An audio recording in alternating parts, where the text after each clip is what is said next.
कितना प्यारा घर बनाया है इस बच्ची ने और अपनी मेहनत से बनाया है।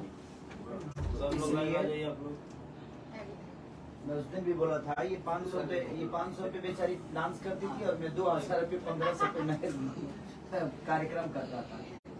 तो दिल से प्रणाम बिहार म्यूजिक का डबल गाना डबल खिड़की आप लोगों ने इतना प्यार और आशीर्वाद दिया।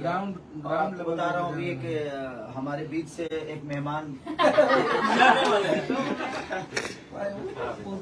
तबियत खराब है, देखिए आप लोग डबल खिड़की गाना ग्राउंड लेवल में बज रहा है। ये देखिए सब हमारे कृष्णा बेदर्दी जी हैं, ये सोनू खंडे जी हैं, मैनेजर साहब हमारे पंकज भैया हैं, ये सब लड़का सब हम लोगों के साथ काम करने वाले लोग। अनुज किसी देखिए इधर ही देखिए ये संजय सरवन बाबू, ये हमारे अनुज बाबू हैं और ये सपना चौहान जी हैं जो कि भी लगातार गाना कौन सा गाना चनिया का कमरिया पे भाला चली सेंट के शीशी लगा की सटा आम के शवाद को सबने प्यार दिया रानी के गाने को। ललकट तो आप इस गाने को और प्यार और से बात भर के दीजिए कि सब लोग जिस तरह एंजॉय आप लोगों ने।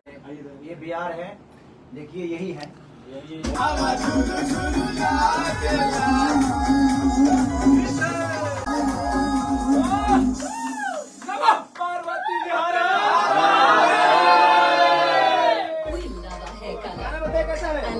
सुपर डुपर है, बहुत हिट एकदम। अभी हम लोग 100 मिलियन पे डांस करेंगे पूरी टीम, जल्दी कीजिए, सेलिब्रेट करेंगे इसको। ए बेटू 5 तरह लेट हो जाएगा। हाँ हटा हो नहीं नंबर